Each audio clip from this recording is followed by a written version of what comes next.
오늘 저희가 함께 살펴볼 이야기는 한 청취자분이 보내주신 사연인데요.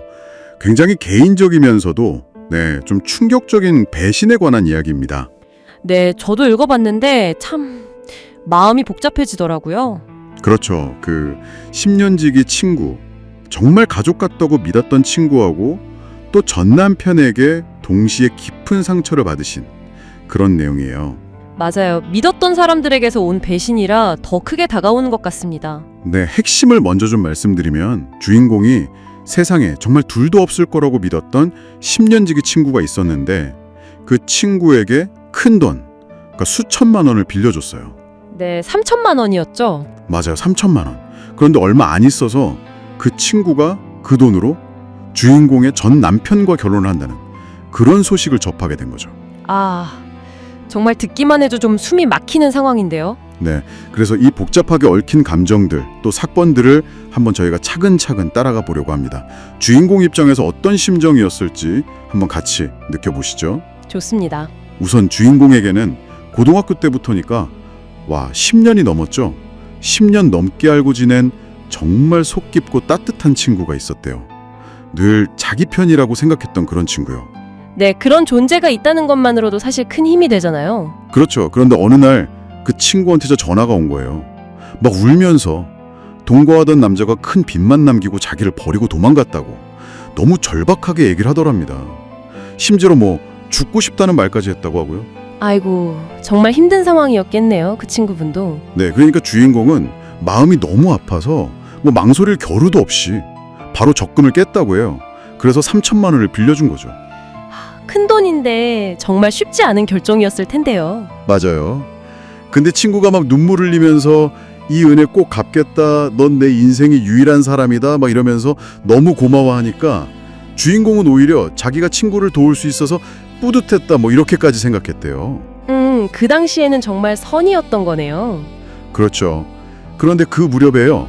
결혼한 지 한 5년쯤 됐던 주인공이 남편하고 약간 좀 거리감을 느끼고 있었다고는 해요. 근데 오래된 부부들 사이에 그럴 수 있는 거 아닌가 그냥 그렇게 생각하고 넘겼던 거죠. 네, 그럴 수 있죠. 시간이 지나면서 관계가 변하기도 하니까요. 그러다가 정말 갑자기 남편이 이혼을 요구하더래요. 이유가 네가 날 못 믿는 것 같다? 우리가 너무 달라졌다. 이런 거였는데 주인공이 느끼기에는 그 말이 너무 감정이 없었다는 거예요.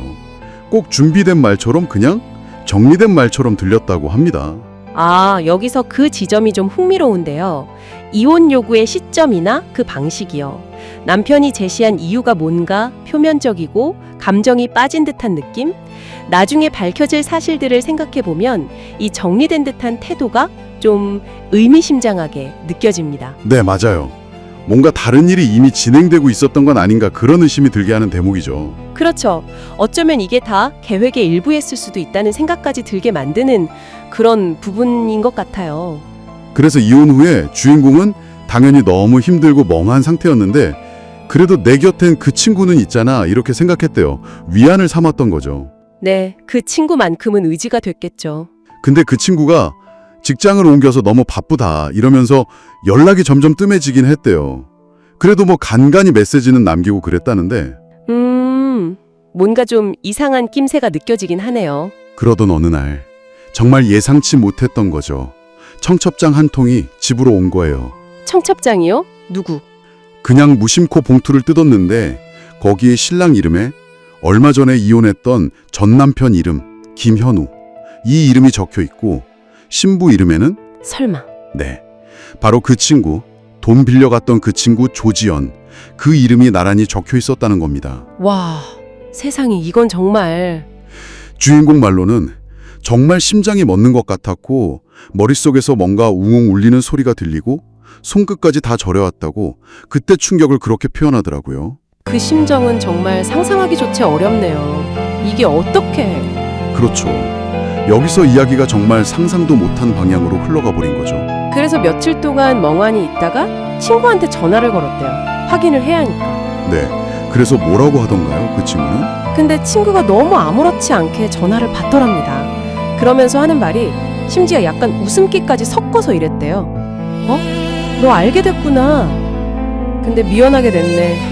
근데 뭐 난 너처럼 그렇게 평범하게 살긴 싫었거든. 그리고 현우 씨는 처음부터 나를 사랑했대. 이렇게요. 아, 이건 정말 할 말을 잃게 만드네요.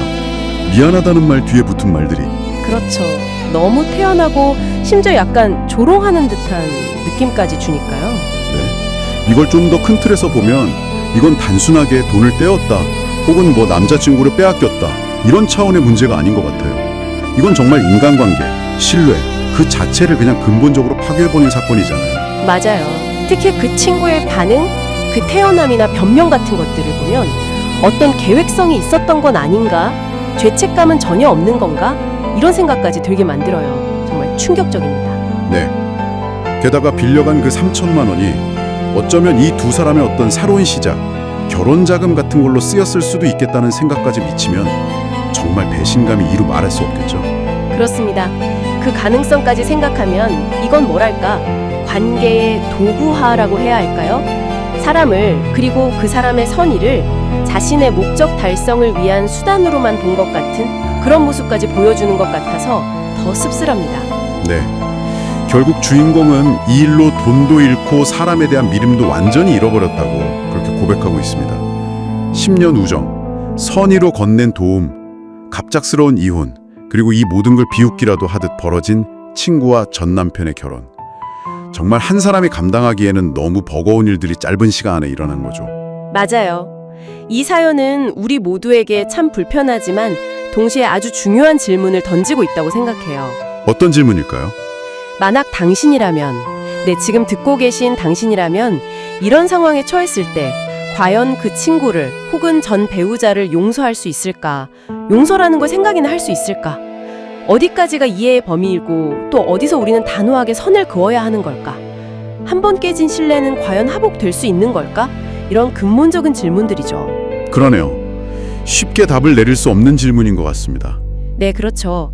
이 질문에 대한 답은 아마 각자 다를 겁니다. 여러분의 생각은 어떠신가요? 이 질문을 오늘 여러분께 한번 남겨드리고 싶습니다. 오늘의 이야기가 마음에 드셨다면 좋아요와 구독 부탁드립니다.